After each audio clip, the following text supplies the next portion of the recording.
Welcome back to another episode of the CFS Office Show. I just want you guys to know today that today's topic is very important. If you're an entrepreneur and you have talked to your family members or friends and you've started more than 2 companies, if you've never started a company and you're thinking about starting a company in the US, you do not want to miss out on this episode today because there's some important things we're going to talk about that's going to allow you to take advantage of the opportunity when you're seeking to ask somebody to give up their current consumption. Don't forget to subscribe, that way you always get our latest content as we upload it. I want to thank everyone who have subscribed last week. We're excited to know that we're growing our family here on YouTube, allowing you guys to learn. We'll keep putting out that content that make you actually think deeply on every matter so that you don't have any situation where you're dealing with the surface and then you get stuck talking to someone about your business, and as far as you can get is enough to make them curious but not get them to commit to you and become one of your partners. Stay tuned. Welcome back. Today's topic is very important. If you haven't grabbed a sheet of paper and a pen yet to write some notes down, I'm telling you now, take a moment to pause this video after you subscribe though, and make sure you grab a pen and piece of paper. If you're an investor, grab a pen and piece of paper. If you're a person who's thinking about being an entrepreneur, grab a pen and piece of paper. I know a lot of times you can watch a YouTube video and a pen and piece of paper is something that you may not necessarily need, but in today's episode, you're gonna need it. Now that you have grabbed your pen and piece of paper, take this note down first. Consumption. The first word of the day is consumption.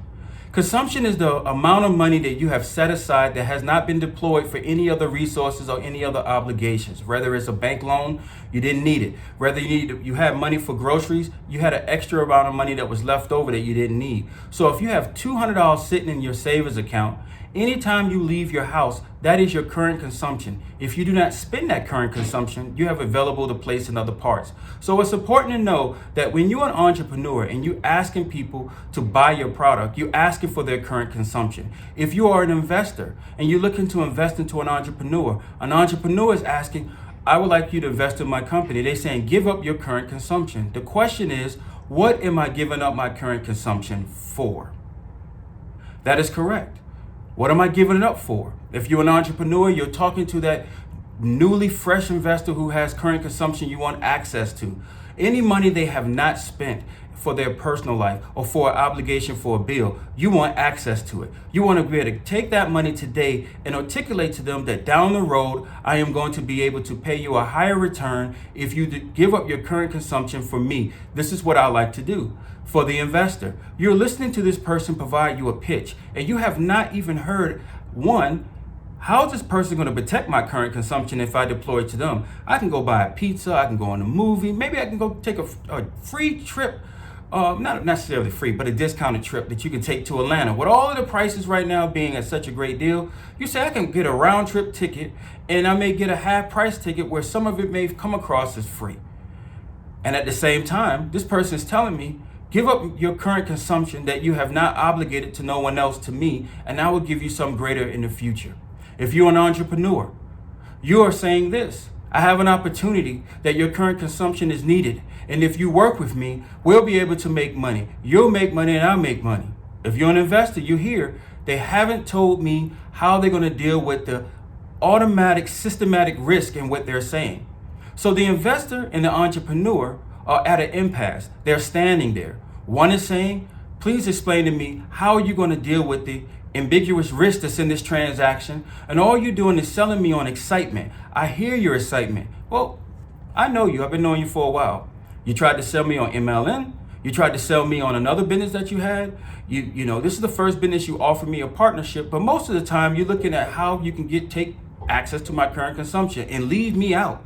You really don't care about me. How are you going to deal with the risk factor? Because my $200 is important to me. As an entrepreneur, you're saying, if you just give me the money, but you have never addressed the risk factor that they have addressed to you. So it's going to take that sheet of paper and pen and write down, I have a systematic risk in them giving me the money. And the risk is, do you have the ability to make sure that you deploy the resources of the person's current consumption that you're requesting, that they can give to you and then give them back $10 annually.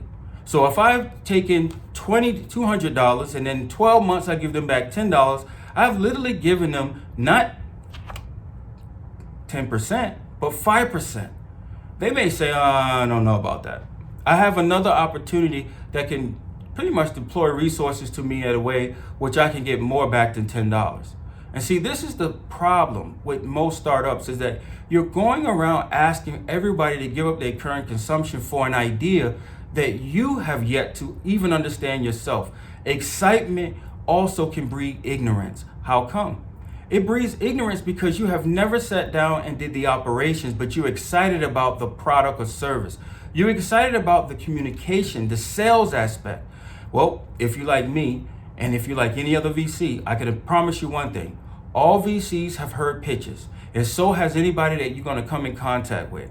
If they ever got themselves in a situation when they went to go look at a timeshare, now you have to understand that their defenses is way up because they know that you're trying to hard sell them on something that at the end of the day, you have a better benefit to them. So if you're an entrepreneur, you must first realize that I am a steward of people's consumptions.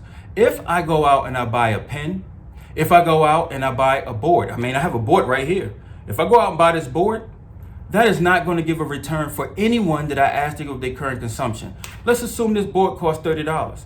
If that board costs $30, which is behind me, and I take somebody's money that's $200 and I go out and buy a board, well, they only have now $170 left because I spent $30 buying this board, which will never give a return. As long as this board sits on the wall and I don't come back and do anything with this board, I'm not going to come every day to my office and this board is going to have $1 sitting where the dry eraser and the marker sit. So I automatically realized that I spent money in a way that was in spite of their consumption that they gave up to me, and in return, it did not generate one. I needed it for my office so I can write down things when I'm dealing with the staff, but that has nothing to do with dealing with this person's current consumption you asked them to give up. So you're asking them to give up their consumption, and the best thing that you can do is not give a return? That's true. That's why I wanted you to write the paper down. The first risk when you asking somebody to give up their consumption that even the investor needs to look at is this. Have you considered that you are the first risk factor? You are. If you have the ability to get someone's current consumption, but you do not have the ability to return it, you are the risk. Now, we all have family members or friends who were depressed 6 months from today. And then all of a sudden they came out of that depression. And the first thing they decided to do was start a business. Oh, I'm gonna start this business because I need this business. Let me explain to you one thing. You were depressed 6 months ago. This business is a way for you to establish yourself as feeling significant. Any consumption that you have will be spent in a way that would not generate a return. So if you're an investor and you're listening to me right now and you haven't subscribed, subscribe because you're gonna need to hear this. Do not give them your money. I understand if you're a father, you're a mother, you're a sister and you're a brother, and anyone who's a friend, I want you to understand this different perspective that they have. They are helping their loved one out because they were depressed 6 months ago. They're encouraging them. They have no intent on getting any of this money back. They just want them out of their face.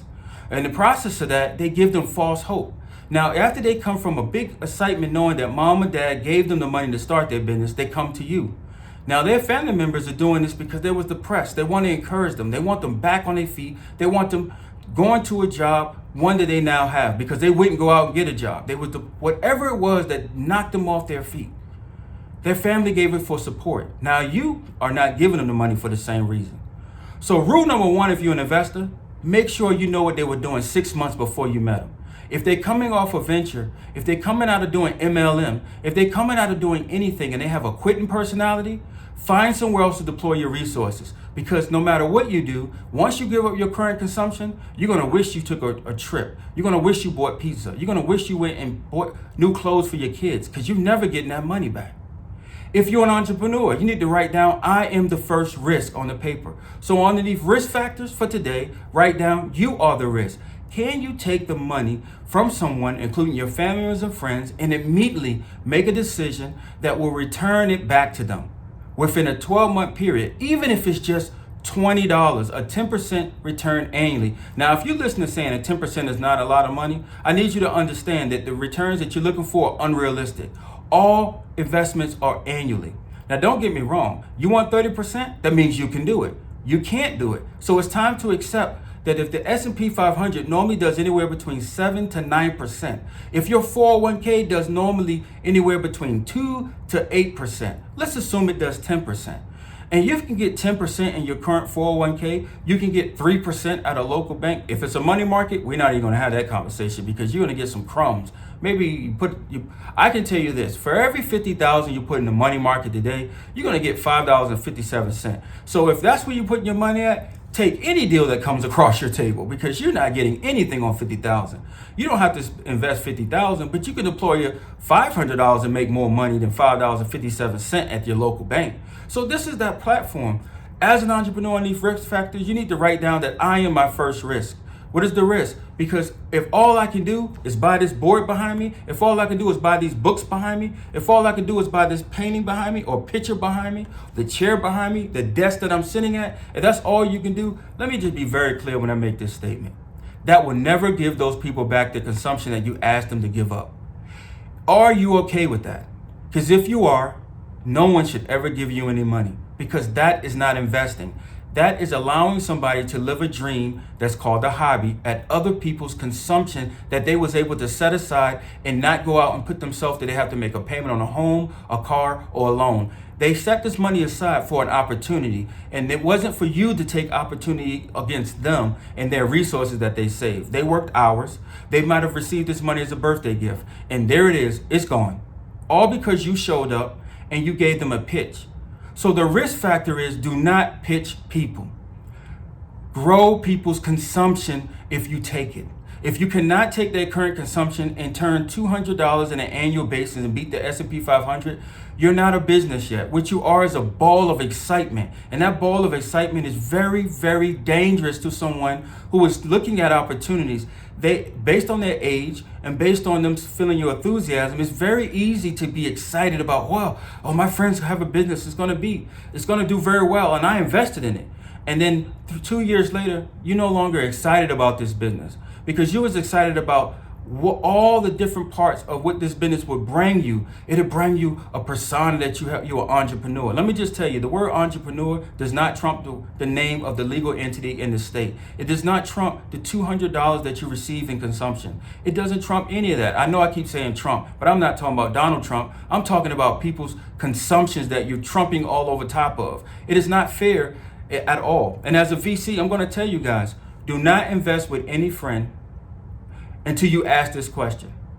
If I take this product or service away from you and you cannot sell it, how do I get my money back? If you can't sell this product and service, please explain to me, if I give up my current consumption to you, how am I going to get a return if you can no longer sell your product or service? And then wait, they may do this. I don't know, because if I don't have the product, I don't know how to make money. You just save yourself thousands of dollars. Wherever your money is right now, let it stay there. They just told you that the first risk factor in investing is the actual entrepreneur that you're talking to. If he buys a picture, if he goes out and buys a book, if he buys a board, a dry eraser board, we need to understand this. That will never give you back your current consumption or work towards your current consumptions. That is not anything that you want to be part of.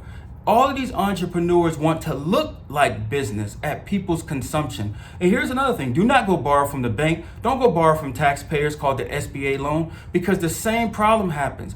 More SBA loans are defaulted with new entrepreneurs because they don't have the ability to address this one question. If I take your product or service away, how do you make money? And if they can't answer it, because that's what, as a VC, that's what I'm going to ask. If I take your product or service away, how do I get my money back? Wishful thinking is not going to help. Your logical deduction and well, I just do another product. See, all legal entities, whether it's a LLC or C Corp, was not made for third-party interests. So if third-party interests can take your product away, it means you don't have a moat. If you don't have a moat, that means you don't deal with the first risk factor, which is you. You are the first risk factor. You haven't thought deeply. You thought excitedly. And when you're thinking excitedly, you actually are willing to burn people's money up. Now, I don't drink alcohol, but we can drink a cup of water to that one. I just saved you thousands of dollars just by telling you the one thing that you should always ask. If I take your product or service away, how do we make money? Rule number 2 in the risk factors. You may be able to receive money from somebody's current consumptions, and then you actually go out and write a contract. But do you have the ability to complete the contract? You know how many people don't follow up?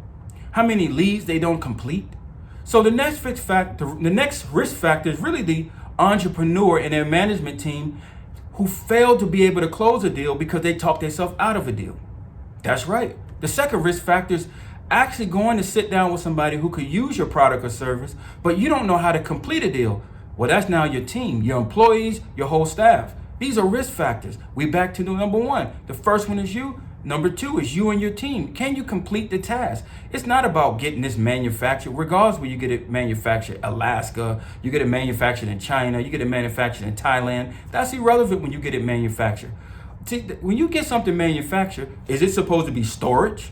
Is this supposed to be something that a lot of people's garages, a lot of people's second bedroom looks like one of these storage bins. It's just stuff that they are never going to really put back out in the main part of their house because they got something better, but they haven't got rid of it. Well, for you don't need your money to be from your current consumption that you can go deploy and meet a need. And the need should be this. All investments should be able to start the process of explaining if I don't have my product or service, how do I generate money? Because I got this current consumption from my family members and my friends, and I was not in a position where I can actually pay them back today. And if you can't pay them back today, and you can't pay them back tomorrow, the money is gone. It's gone, guys. You can't afford for no money to be gone. You're better off not making a decision. Rule number 3. Well, we now dealt with risk factors from the standpoint of you being the risk, actually spending money in spite of a return of the individuals you got it from, or even yourself.